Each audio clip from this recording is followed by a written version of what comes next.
Howdy AdWords fans, and welcome back. In this lecture, we're going to talk about this little setting here called networks. And as you can see, there's not a lot of information given, and there happens to not be a lot of information available about what this setting is. You have the option to run your ads on the Google Search Network. The Google Search Network simply means google.com. You go to google.com, you do a search, you type something into your keyboard, you punch something in, and you get your results. That's the Google Search Network. Search Partners, which is this checkbox, which is enabled by default, is a collection of sites from around the internet that would be eligible to display your ads when people trigger your keywords with queries on other search engines that Google has partnered with. For example, one of the websites that's included in the Google Search partnership is Amazon.com. So here's a page on Amazon. I did a search for microphones.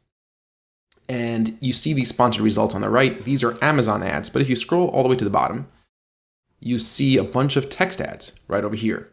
These ads are actually Google AdWords ads, and they're here because they were eligible to run on the Google Search Network. This is the headline, and this is the description of your ad and your landing page. If you click on this ad, you'll go to the landing page and you'll be charged. Amazon takes a cut, Google takes a cut, and you pay all the price. You're the advertiser.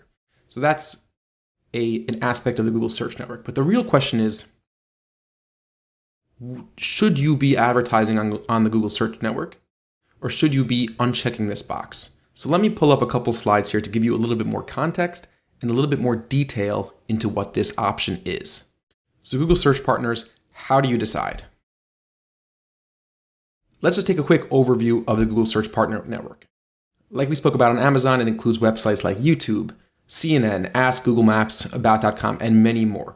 There's no official list, but Google themselves has said that it includes hundreds, but it really includes thousands of different websites.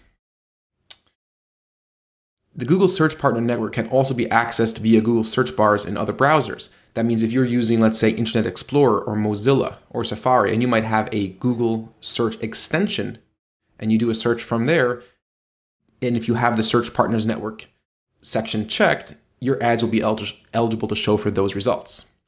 It changes regularly. That's something to really keep in mind. Oftentimes, Google is adding partners, they're removing partners. For example, one of the big ones was AOL. AOL currently, at the time of this recording, is not a Google Search partner. The main thing is not to really overthink who's included and who's not included, because you're not going to know. There is no list. You will never know exactly where these ads are showing up on. Another interesting thing that Google has said explicitly is that the click-through rate, CTR, on partner sites, so if your ads are showing up on partner sites and you have a certain click-through rate, that will not affect quality score of your keywords. Now, if CTR and quality score are both foreign to you, that's fine. Ignore it for now, because we're going to get very, very deep into click-through rate and very deep into quality score later on. And like we said, you're not going to know where your ads appeared in the partner network, but you will be able to run a report of how many clicks and how much you spent on ads from the partner network. Here's a little bit more about what you need to know on the Search Partner Network. Some interesting data has been released by a lot of different companies. We've run our own analysis inside hundreds of our own accounts over the past few months. And here's what people have found. For branded search terms, the partner network tends to convert better, but has a higher average CPCs. Why? Well, first, let's talk about what is branded search terms. So let's say your company is Poppin, right? We're talking about Poppin. So this is when people will actually go and do a search for Poppin office furniture. Now, here's what's interesting. I think the reason why, and once again, this is my hypothesis. There's no real data to confirm this one way or the other. But my hypothesis why branded search terms convert better. Now, remember, this is the same website. It's not a different website.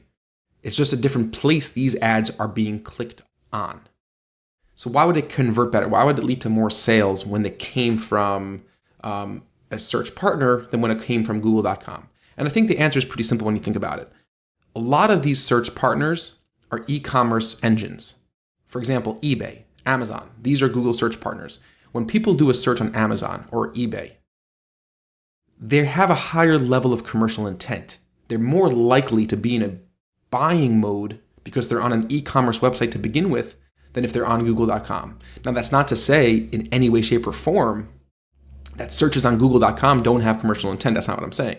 But searches on these search partners that are very weighted towards e-commerce search engines makes sense that those people are just ready to buy now. So branded terms, branded traffic, where you're already at the very bottom of the funnel. Remember, a branded search term means the person is pretty much aware of what you offer. They're looking for your site. You have good reason to assume that they want to buy from you. So we see greater conversion rates on the Search Partner Network for branded traffic. There's no right or wrong answer to whether you should be on the Search Partner Network. It's going to really depend on your business, but I have some guidelines. So if you have a limited budget and you're just starting out, I highly recommend excluding the Search Partner Network.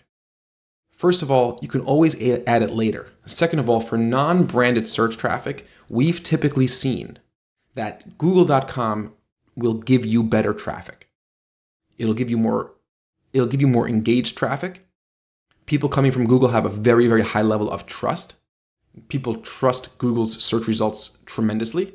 It's the highest regarded referral network that we have on the internet, and you'll typically get better traffic. So if you have a limited budget and you're just starting out, exclude the Search Partner Network, and don't worry, you could always go back anytime and enable this option that we're talking about now.